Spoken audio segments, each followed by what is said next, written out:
Hello and welcome back to our Israel devotions to help prepare us for our trip to the Holy Land. This time we're going to pick up where we left off. If you recall, we were looking at Jesus and his temptation in the Judean wilderness. And so today we're going to begin with Luke chapter 4 verses 14 through 30. So if you have a copy of the scriptures, go ahead and open it up and follow along with me. It's a little bit longer passage, but it gives us better context for what's going on here. Now, this is what it says. And Jesus returned in the power of the Spirit to Galilee. And a report about him went out through all the surrounding country. And he taught in their synagogues, being glorified by all. And he came to Nazareth, where he had been brought up. And as was his custom, he went to the synagogue on the Sabbath day, and he stood up to read. And the scroll of the prophet Isaiah was given to him. He unrolled the scroll and found the place where it was written, "The Spirit of the Lord is upon me, because he has anointed me to proclaim good news to the poor. He has sent me to proclaim liberty to the captives and recovering of sight to the blind, to set at liberty those who are oppressed, and to proclaim the year of the Lord's favor." And he rolled up the scroll and gave it back to the attendant and sat down. And the eyes of all in the synagogue were fixed on him. And he began to say to them, "Today this scripture has been fulfilled in your hearing." And all spoke well of him, and marveled at the gracious words that were coming from his mouth. And they said, Is not this Joseph's son? And he said to him, "Doubtless you will quote to me this proverb, 'Physician, heal yourself. What we have heard you did at Capernaum, do here in your hometown as well.' And he said, 'Truly I say to you, no prophet is acceptable in his hometown. But in truth I tell you, there were many widows in Israel in the days of Elijah, when the heavens were shut up 3 years and 6 months, and a great famine came over all the land. And Elijah was sent to none of them, but only to Zarephath, in the land of Sidon, to a woman who was a widow. And there were many lepers in Israel in the time of the prophet Elisha, and none of them were cleansed, but only Naaman the Syrian.' When they heard these things, all in the synagogue were filled with wrath.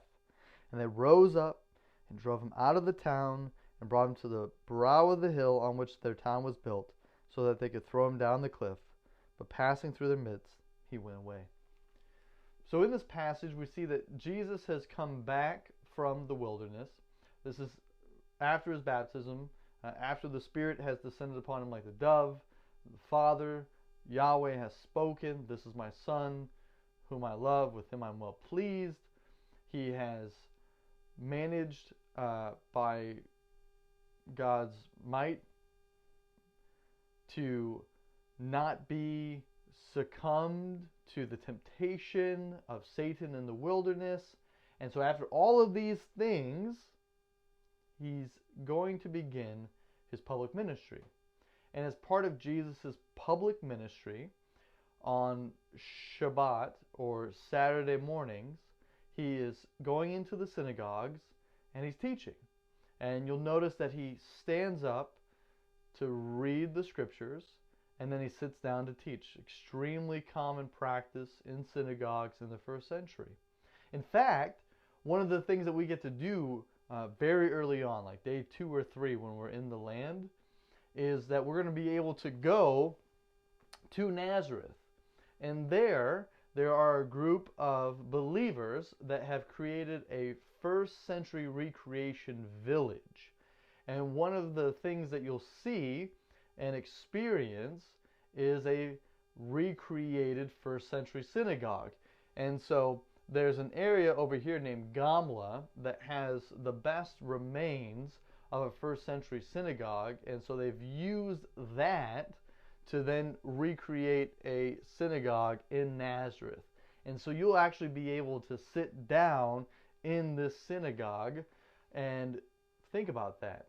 You're going to be in Nazareth sitting in a recreated first century synagogue, and so you're going to have the look and the feel and the sounds and the sights very, very similar to what's happening in this passage. Now, Jesus reads Isaiah 61, and Isaiah 61 is a clear messianic passage. And so when he says today the scripture has been fulfilled in your hearing, he's not just teaching the scriptures, he's publicly proclaiming that he himself is the fulfillment of messianic prophecy. And so with this, the crowd begins to get pretty excited, pretty jazzed. Isn't he the son of Joseph? Because this is his hometown. This is where he grew up. He's a familiar face. And yet, his true identity has been shielded from them until this point. Now, with their excitement, we have to understand what their anticipation was. So in the first century mindset, there was a hope and aspiration that the Messiah would come as a reigning king, and if Israel was under the rule of someone else, that the Messiah would overthrow them. And you have to understand that it's been very hard on Israel to be ruled by Rome, and future devotion we'll look at that in more detail. And so when they hear that in their midst is the Messiah, in their anticipation, that means that the rule of Rome will soon be over. And their hope is that the Messiah has come to serve them, to make their life better. Now, Jesus says something very interesting here, where he likens his ministry to the ministry of Elijah and Elisha. And that although Elijah and Elisha were prophets to Israel, as Jesus is the Messiah of Israel, Elijah and Elisha also had a ministry to Gentiles and blessed Gentiles in ways that other people didn't experience it. And that's what he's saying in Israel. There was people starving, there were widows in Israel, but Elijah went outside of Israel and served a Gentile. For Elisha, in his ministry, there were Israelites who had leprosy, a skin disease, yet he served a Syrian who he cleansed. And so in the same way, there's this anticipation now shifting. So the anticipation was Messiah is here, he's going to serve us, but what Jesus has just said is that I'm also going to serve the Gentiles. And that's what Jesus does. He heals both, but he demonstrates that what he's going to do, in essence, is essentially not something where he's putting the Israelites on the shelf and he's saying, I'm not here for you at all, but what he's saying is I'm here for both. And if we think about the scriptures holistically, going all the way back to Genesis 12, with God beginning the Abrahamic covenant with Abraham, is that God's intention was for the Israelites to be a light to the nations. And one of the things we see to be true is that Messiah is a type of Israel. That where Messiah fails to be a light to the nations, where Israel fails there, Messiah succeeds in being a light to the nations. But for those people in that hometown, that was not what they wanted to hear. Because their focus, their anticipation, their assumptions were that the Messiah was going to serve them, not Israel and the nations. And so they become so angry that they want to go and throw him off the hill. We have a pretty good idea of the precipice or the approximate area where it would have made sense for them to take Jesus.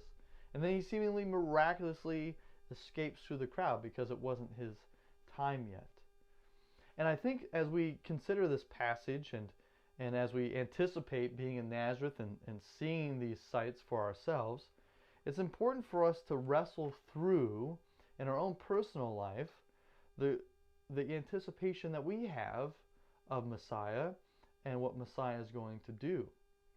I think a lot of the times, as believers in Jesus, we tend to think of our relationship in terms of the benefit we should receive from God instead of what we ought to do for God.